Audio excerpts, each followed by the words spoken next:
What's up, everybody? Welcome back to the Timeless Movie Podcast, episode number 122. My name is Victor Vasquez. Appreciate you joining me on another episode where we break down movies on this podcast. We talk about new ones that come out in streaming or in theaters. I'll give you some pros and cons, give you a recommendation whether you should check it out in theaters.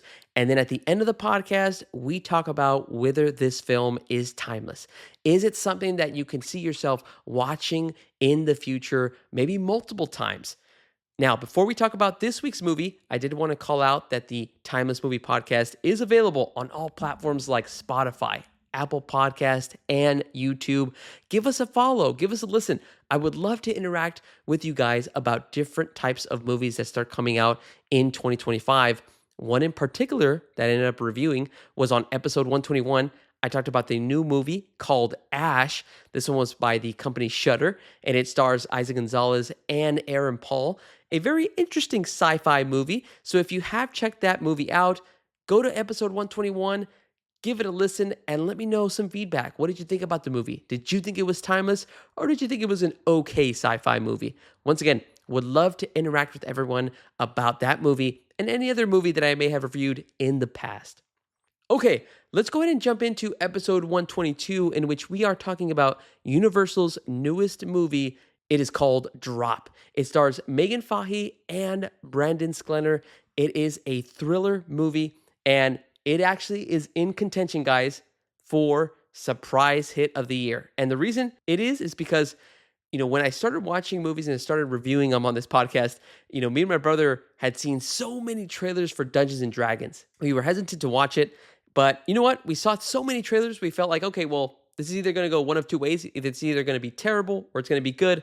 And we checked out Dungeons and Dragons, and it ended up being the surprise hit of 2023. Same thing happened last year where we saw the trailer for Transformers 1, didn't think too much of it, thought it was actually terrible, and the movie ended up being a hit. And so this is what I feel like for Drop this year. I feel like I have seen the Drop trailer so many times. It just looks funny. It looks cheesy. Doesn't look like it's going to be a good thriller, but we gave it a shot. And so let's see if it ends up being a hit by the end of this podcast. Well, I think that's a really good segue. Let's go ahead and jump into the non-spoiler section where I'm going to start breaking down my high-level thoughts after watching Drop. Okay, after I left the theater and I got to see Drop, I gotta say that this movie was a lot of fun. I really enjoyed watching it all the way through. It had a lot of different stuff and elements that I was a little bit surprised by. We'll talk about that later in the pros, but it was a thrilling story. It kept me engaged throughout the entire film. It was really well paced. There was never a moment where I was bored throughout the movie. There was great performances. There was, again, great mixing of different types of genres, sometimes comedy, sometimes drama. But again, the main theme of this movie is the thriller aspect. Who the heck is going around trying to harass the main character of Violet? Why are they trying to put her in a specific position? And because of these situations, there's a lot of suspense, a lot of tension, and you as the audience member, you're trying to figure out as you go, who is this person that is terrorizing Violet on this date that she's on with this man called Henry? That's really, again, just a lot of positive stuff to say. I do have a couple of nitpicks, but again, we'll talk about that later. Let me give you a little synopsis as to why there is a lot of tension in this movie. This story is basically revolving around the main character of Violet. Violet is played by Megan Fahey, and she is a widow and a mother to her son, Toby. She was in a relationship before with her ex-husband. He ended up passing away, and it was actually a very abusive relationship. They showed it at the beginning. It is very dark, and it just kind of puts you into that mindset of how traumatized it left Violet. And so now time has passed. Violet is a therapist, and, she's been talking to this one man named Henry, who is played by Brandon Sklenar. Again, because of this abusive relationship, she's actually kind of been very hesitant, very patient, and not wanted to just kind of jump right into another relationship. And so she's taking her time, actually texted Henry for about 3 months, I believe. And as they get more and more comfortable, they finally agree to have their first date. And so Violet, feeling very nervous because, again, this is her first actual outing ever since what happened with her ex-husband. And so on this first date, she's able to meet Henry. They're having a good time. And then all of a sudden, Violet starts getting airdrops from a random number. She doesn't know who it is, but she ignores it. And then all of a sudden, she keeps getting more and more and more airdrops. And as she sees the messages start getting way darker. First, it starts saying, you better pay attention to what I'm saying. If not, your family's in danger. And then she starts noticing that in her security cameras, she actually sees that there is somebody there, an intruder with a gun. She's basically put in a position where if she does not pay attention to the actions that she needs to do, her son is going to die. And so, what is that action that she needs to do? Well, the person that is airdropping her messages basically tells her, you need to kill your date. You need to kill Henry. And that's where I'm going to leave it off. Again, that's the whole setup of the movie. That's kind of what they show in the trailer, but it is such a great premise. And overall, it was an entertaining time. I had fun. It kept me on my toes in regards to who is the person that is messing with Violet. Which individual that she has interacted with so far in this specific setting is the person that's basically trying to force her to kill her date, and why? What is the reasoning behind it? What has Henry done? So the entire story, the tension of it, it just works for me. My recommendation, if you guys have a chance, definitely check out this movie this weekend or whenever you have some free time during the week. Again, I feel like it's going to be such a fun, almost like a murder mystery. Even though, again, it's a thriller, you're seeing somebody be kind of terrorized and forced to do something that she does not want to do. But there's that murder mystery element in that you're trying to find the person that is trying to set up this entire elaborate plan. So my recommendation, check this one out in theaters. All right, those are my high-level non-spoiler thoughts. Let's go ahead and start dissecting it a little bit more in the pros and cons section. So if you have not seen Drop, I highly recommend to jump out of the video now because I will start spoiling more details about this movie. Once you do jump out of the video, watch Drop, then come back. That way we can interact in the comments and talk more about this movie. All right, hopefully that gives you guys enough time. Let's go ahead and dive into the first pro that I have for the film Drop. First thing I gotta say is the camera work of this movie is just really well done. I really enjoyed the way that they were able to use the camera to add tension in certain scenes. And it was really all around Violet and the positions that she was in. So there's this really cool shot where in the third act, Violet races her way back to her house in order to try to save her sister as well as her son Toby. And she basically goes into the house and she's very quietly walking around because she knows that there's an intruder there with a gun. And there's a certain part where she walks through a hallway, and as she passes the stairway, she looks up and then the camera pans and then you immediately see a gunshot just hit the side of the stairway and then debris flies everywhere. It was such a great shot. It actually kind of got me to flinch a little bit because I wasn't expecting the debris. I wasn't expecting the gunshot and the loud noise, but it was just that little camera pan that showed you a glimpse of the shooter. And it just, again, it adds that tension of like, holy crap, you don't know at what point is somebody just going to pull off a gun and get shot or just come right around the corner and get Violet. And so it was a lot of those subtle just panning of the cameras, moving the camera around to let you know what is going on around the setting. There's also these really cool eagle eye views of the specific situation that Violet's in the restaurant, where she's in the bathroom, she's being told on her phone what to do. And again, she's being threatened that if she doesn't follow through with the actions, her son's going to die. And so there's these cool camera shots where the camera's like almost in the ceiling and it kind of just rotates around the restroom where Violet's in as she goes into a stall, then comes out and just trying to figure out and brainstorm, like, how am I going to get out of this situation? So little details like that are what I really kind of stuck out to me and what I enjoyed about the camera work in Drop. Again, just very simple things. I know it's not anything game changing. It's not like we've never seen those type of camera angles before, but I really appreciated this because for a movie that is really advertised as a thriller, these kind of camera angles do add that extra flavor to make things either awkward or just add more of the tension that Violet might be facing. So again, just wanted to call that out as my first pro is those cool camera angles and camera work done in this movie.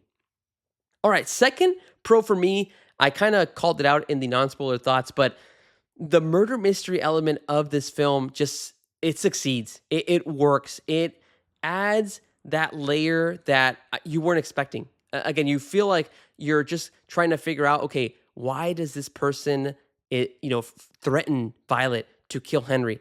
But what makes it so cool is that at the beginning of the movie, you get to see the initial cast of individuals that are interacting with Violet. You see Violet interact with the piano player. You see her interact with the bartender. You see her interact with another man that is on a first date as well. You see her interact with a random guy that's very suspicious. And that all happens in the first 20 to 30 minutes of the movie. And as the movie plays out, all you can think about is, well, here's these five individuals that interacted with her at the beginning of the movie. Which one of these people are on their phone? And, sometimes they were on their phones and it would trick you into thinking, okay, is it this person? Oh, this person shot a look at her. Like, why are they looking so creepy? Like, no, it can't be this guy. This guy looks too nice. And so again, it plays with the expectations that you might have of seeing other movies. And again, for me, it felt like a murder mystery. You're trying to figure out, obviously there hasn't been a murder yet. It's premeditated, but you're trying to figure out, well, who's the mastermind? Who is this individual that's setting it up? And so you're just throughout the movie guessing. And obviously I guess wrong, but just the aspect of trying to figure out something like that in a movie, having the audience play that game while you're enjoying what's going on screen is just a big hit. And so that to me is a big win for Drop. It's that murder mystery type of element. All right, and then the last pro that I have is although predominantly this film is a thriller, I actually really found it to be funny multiple times and also very, filled with drama. There was a lot of situations where you had Violet and Henry open up to each other and really pour their heart outs in regards to past relationships and how that's really shaped them. And then you have moments where there's just funny characters. You have a waiter that is very energetic, very ecstatic. It's his first shift at this new restaurant called Palette. And so he's very excited. And so all these moments fit within the movie of Drop. You know why it fits? Is because they're just small, minor details, minor moments. They're not full on like, hey, this is a comedy now. No, it was just sporadic moments. They would fit in these little comedic timing or comedic scenes, and it would just relieve the tension of what the audience was feeling, and then it would bring that thriller element right back up. And so, again, that to me is a pro, especially with past movies that I've recently seen. Again, not to throw any shade at Death of a Unicorn, but it mixed a lot of different types of genres, and it tried to make them all work, and it didn't work. Whereas here in Drop, thriller is the predominant genre, but there's also little tidbits of drama, of comedy, and each one of those items really worked in this film. So got to give a shout out to that, how they were able to balance out those extra elements of comedy. It made it a lot more interesting, and it didn't mess with the overall vibe, which I think is the key. All right, those are all my pros that I had for the film Drop. Let me go ahead and jump into just very small nitpicks that I had of this film. And again, for me, not so much cons, just small little nitpicks that I won't spend too much time on. First nitpick is towards the end of the movie, there are some very cheesy lines. Some people laughed and had a great time, when we were watching at theaters. To me, I found it too cheesy and I didn't need it. Just to throw out an example, at the end of the film, you obviously have Violet who ends up saving her son Toby, and her sister ended up getting shot in the process, but she survived, and her sister's named Jen, and she comes down the stairs, and you see Violet hugging Toby, and it's such a moment of just chaos that occurred in their house, but now they are finally safe. And right when Jen gets down, she goes, "How was your first date?" And and it was just like a funny line, and they start laughing. I didn't feel like it was an appropriate time to make that kind of joke, especially with what just happened and her son being in danger. So that was a little bit off to me, but there's a couple of cheesy moments. But again, small nitpick. I know that I'm probably in the minority on this one. And then the other small nitpick I had was in the third act, there was a lot of cuts that were being done in the film, a lot of editing, like to kind of jump back and forth to show a conversation between Henry and Violet, Henry and Violet, Henry and Violet, and they seemed like they were cutting a little too quickly. You know me, guys, if you've heard the podcast before, I enjoy when a scene can kind of last a long time, especially between multiple characters. I don't like when something jumps and jumps and jumps, and it just kind of makes it disorienting. But again, small nitpick did not take me out of my enjoyment of the movie. Okay, enough of those nitpicks. Let me get back to some of the positives. Let's start talking about some of our favorite things of the film drop, like favorite performance, favorite scene, and favorite shot. Let's go ahead and jump into favorite performance. For me, there were a lot of cool and interesting performances, some funny surprises, but to me, clearly the best performance is going to be Megan Fahey as Violet. She has some great facial expressions as she was being terrorized and just tortured via airdrops. As soon as she sees those messages, or as soon as she sees that there's an intruder in her house, you could just see her like almost tear up immediately. And she's trying not to also make it as obvious because Henry's on the other side of the table. She's at the same time, she's balancing not freaking out, trying to figure out how to get out of the situation, and also not seem crazy to Henry. So a lot of different things that Megan Fahey had to juggle in her performance, but she was able to nail it in this movie. And honestly, I think Megan Fahey has one of my favorite performances of 2025 so far. I mean, she was able to pull off, again, this type of being freaked out, being in a state of just shock in regards to what the heck am I going to do to save my son? Do I really have to kill my date? And how am I going to go through with this? But still having the confidence when she did face the actual mastermind of the entire plan and how she was able to bamboozle him. And so, really great stuff that Megan Fahey was able to pull off in this movie. So, she gets my favorite performance of Drop. Okay, moving on to favorite scene of the film Drop. I gotta actually call out the scene between Henry and Violet when they actually open up to each other. Now, in this scene, the reason that they're opening up is because it's already been a crazy night. They've gone through different types of situations where Henry feels like Violet can't really be there 100% because she's caring about her son. They felt like they rushed into the date too much. But then, all these other situations start happening, and they finally have a moment where Violet just tells the entire truth that she was in an abusive relationship, that her husband ended up killing himself, and she's just trying to kind of get past it, but also be there for Toby and just, again, get back to who she was. And then you hear Henry also open up about how he's always trying to be a good person or do the right thing, but in certain relationships, he felt like he was always doing the wrong thing. And so they really had an emotional kind of back and forth, both individuals opening up to each other.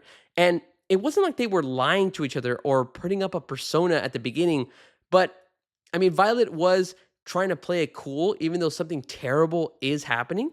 But this is like the true raw emotion that you saw from both characters. And it was really that true connection that they were able to make that, hey, like we both come from bad situations, but that can't stop us from living our lives. And so I really love that scene. I really enjoyed that whole drama. Again, that little bit of a gap in the thriller aspect of it, just to show you this emotion between two characters and how they're trying to kind of get past some of their traumas. Okay, and then favorite shot of this movie, I'm going to go with this one shot where you have Henry talking to Violet. Violet, again, is in this mode in her mind where she's kind of daydreaming. And again, to Henry, it seems like she's distracted, but it's only because Violet is thinking of what the heck is she going to do to find out who this mastermind is and how is she going to try to get away with not having to kill Henry. And so in that moment, she ends up looking outside of the window where they're sitting in this restaurant. And at this one moment, you see Violet kind of go into that specific state. She's daydreaming. She looks outside the window, and then everything around her goes black except for her. You just see her in her red dress, the spotlight on her as she's trying to really figure out how to still have a good time on this date with Henry, but also what the heck is she going to do about this mastermind? So that one shot of everything kind of fading into black except for her as she's under the spotlight was a really cool shot that they were able to frame for the film Drop. All right, everybody. Those are all of my thoughts, my little dissections of the film Drop. Again, I had a great time watching this movie. It was such a fun experience. And again, the trailer set it up really well, and the film was able to deliver. But just because it delivers doesn't mean it's a timeless movie. So let's go ahead and jump into the last segment where we decide whether the film Drop is timeless. Now, I've been talking up this movie. I've been saying how good it was, all these various different moments. But I will say that as of today, Drop is not a timeless movie for me. Again, it was fun. It was a great time. Me and my brother had a blast talking about all the different moments that we really enjoyed. But I think after watching it once, I got all the funny moments that I wanted from it, from the waiter interacting with Violet and Henry. I got that kind of raw and real emotion between two characters that are trying to get past their prior relationships. And I also got that murder mystery feeling. But after watching it once again, I don't think I would need to watch it again. There's nothing new that I would gain, especially when you already know who the mastermind and the person that's trying to set up this entire game, who it is. I don't think it would add any value for me to go back and figure out like, oh, look what he's doing here, or look what he's doing here. Now, I do want to say that even though it's not timeless for me, but I still would want to recommend you guys watch this movie. Give it a shot. I think you guys would actually enjoy it, and maybe I'm wrong. Again, you can let me know in the comments if you think after this recommendation, like, hey, Victor, no, this is a terrible movie. Again, let me know. Would love to interact and understand why you thought it wasn't that good. But those are just my opinions. I want to hear from you. What do you think about the movie Drop? Have you had a chance to see it? If you have, let's go ahead and interact in the comments wherever you're listening. Leave a review, follow, subscribe. That way we can talk more and we can agree or disagree on our opinions about this movie. All right, everybody. Appreciate you if you stayed all the way through to listen to my full thoughts of the film Drop. My name is Victor Vasquez. This has been episode number 122 of the Timeless Movie Podcast. Make sure to check out next week's episode as we cover a new film in theaters or in streaming. We break it down and then we consider if it is timeless. All right, guys. Thank you so much for listening, and I'll talk to you guys later.